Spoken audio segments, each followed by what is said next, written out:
While the world watches the dramatic events unfolding in Venezuela this week, there's a discovery happening behind the headlines that has automotive historians and collectors absolutely stunned.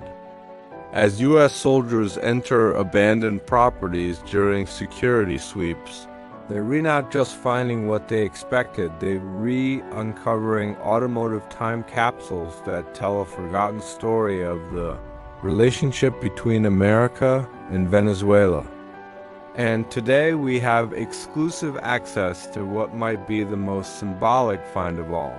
A 1970 Ford Mustang, imported during Venezuela's oil boom golden age, hidden for decades and found in conditions that defy all logic.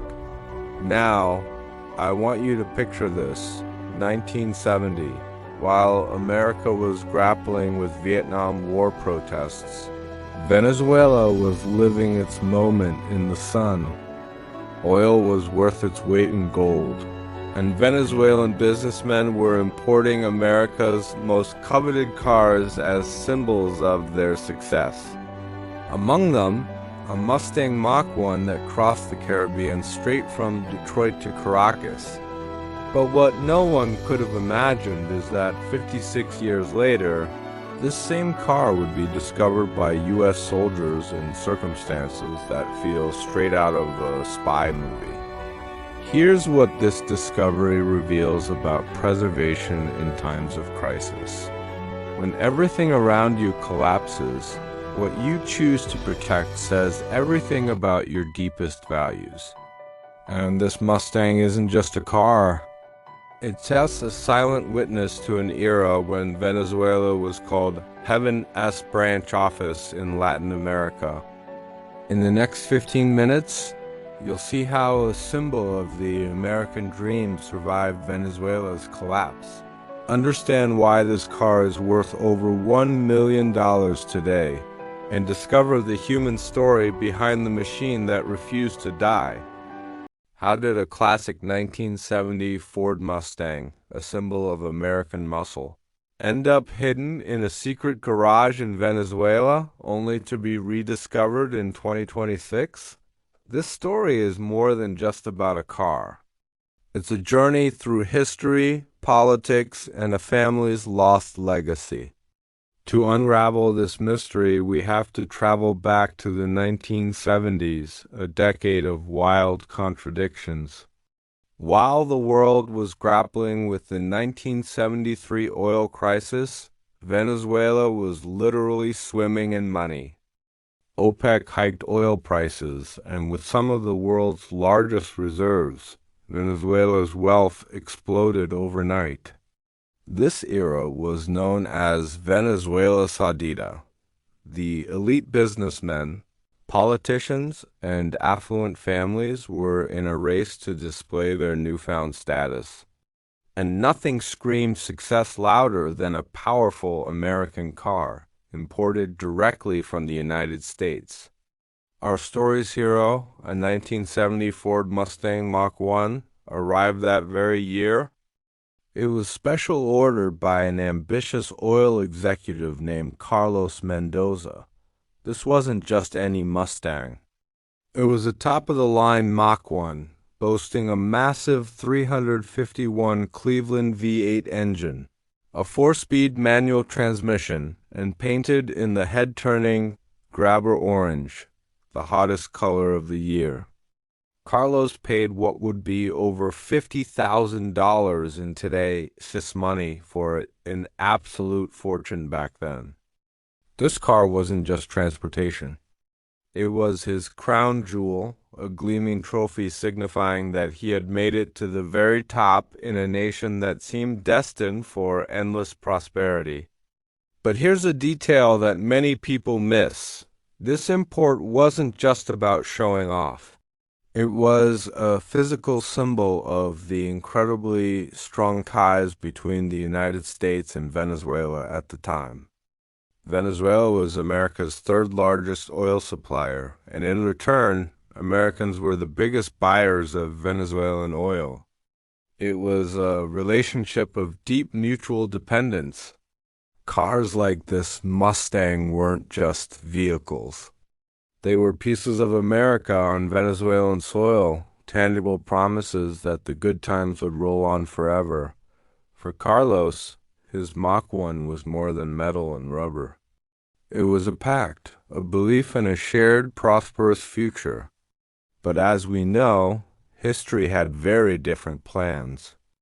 The 1980s hit Venezuela with its first major debt crisis, a shock to the system. But Carlos, ever the optimist, held on to his beloved Mustang. Then came the 1990s, which saw the political rise of Hugo Chavez and the slow, steady souring of relations with the United States. Still, the Mustang remained safe in its garage, a relic of a sunnier past. The real turning point, however, arrived in the 2000s. The government began a sweeping campaign of expropriating private properties and businesses. The political climate grew hostile, and anti-American rhetoric was at an all-time high. Carlos, now in his 70s, saw the writing on the wall. He knew his American treasure, once a symbol of success, was now a liability, a target. So he made a radical decision. He would hide it. Here's how he pulled it off. In 2007, with tensions escalating, Carlos secretly converted a large storage room at the back of his Caracas property into a hidden bunker. This wasn't just bricking up a door. He installed thermal insulation, a sophisticated humidity control system, and a discrete ventilation unit, all designed to preserve the car perfectly without drawing any attention. He meticulously prepared the Mustang for a long sleep. He removed the battery, drained all the fluids, gas, oil, coolant, and sealed the car inside its tomb, like a modern-day pharaoh's chariot. On the outside, just an ordinary-looking wall and a common padlock. Inside, a piece of American history, frozen in time. What happens next is almost cinematic. Carlos passed away in 2015, taking the secret of the hidden Mustang with him to the grave. He never told his children or grandchildren about the bunker.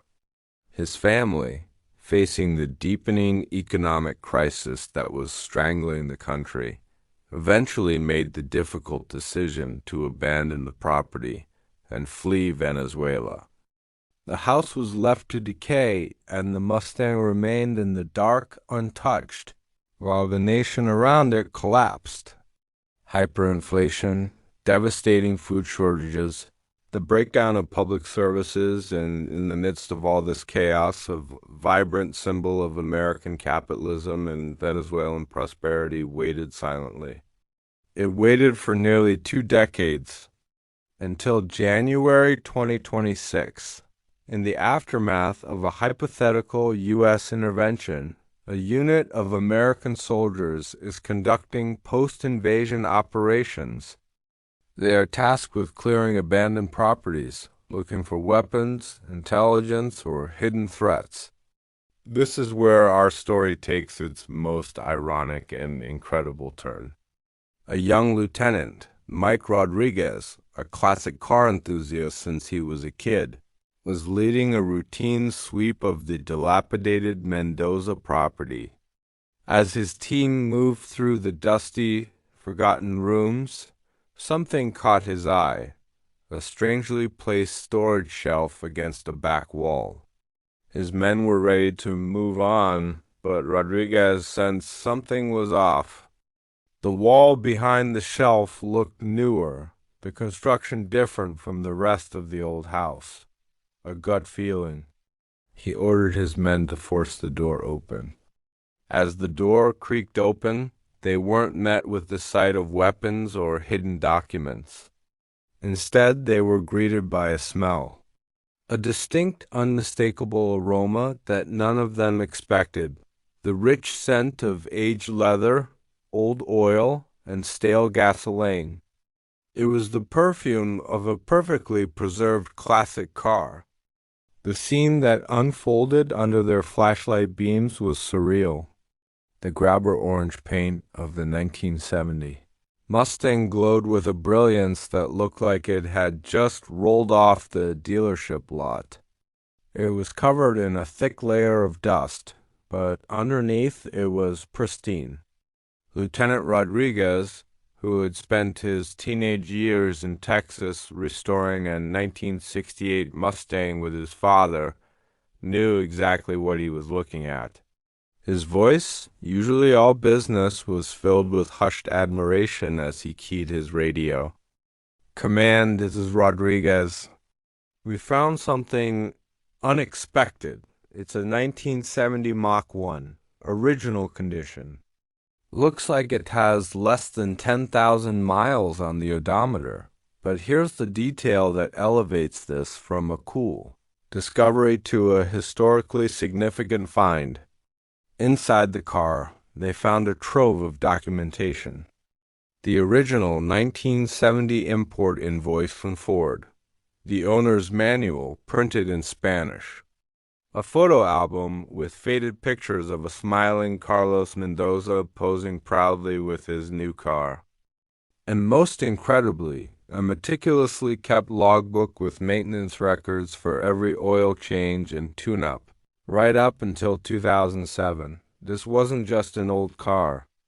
It was a complete historical archive. It was the biography of a once thriving relationship between two nations now fractured by conflict. What happened next demonstrates a level of respect that transcends politics. The soldiers didn't treat the Mustang as war booty or a prize to be claimed. Recognizing its immense historical and personal value, they documented the discovery, secured the vehicle, and immediately notified their command to begin the official process of locating Carlos Mendoza's heirs.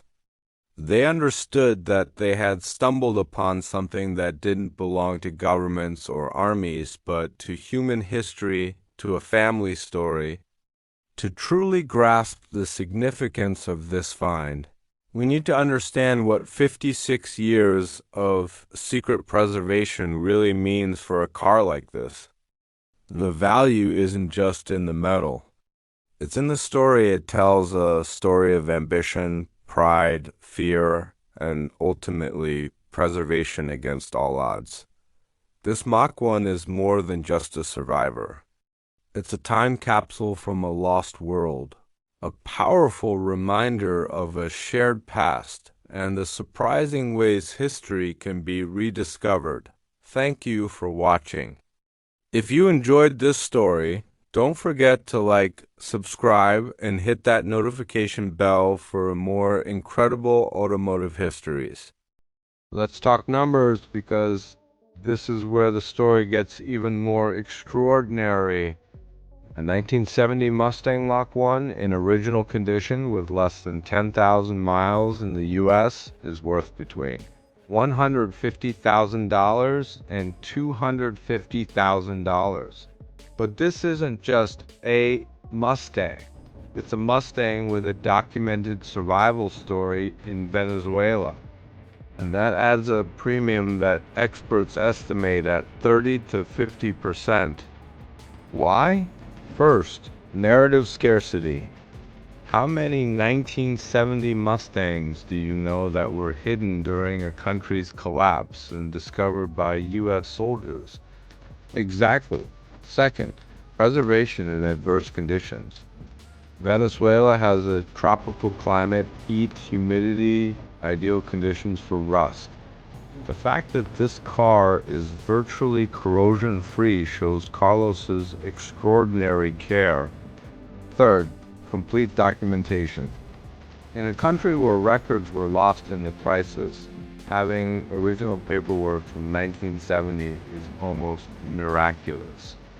But here's the technical analysis that impresses true experts. The car wasn't just stored. It was prepared for long-term hibernation. Carlos completely drained the fuel system, treated the tank with rust inhibitor, removed the battery, filled the tires with nitrogen to prevent degradation, and even placed silica gel in strategically positioned containers. This wasn't an amateur.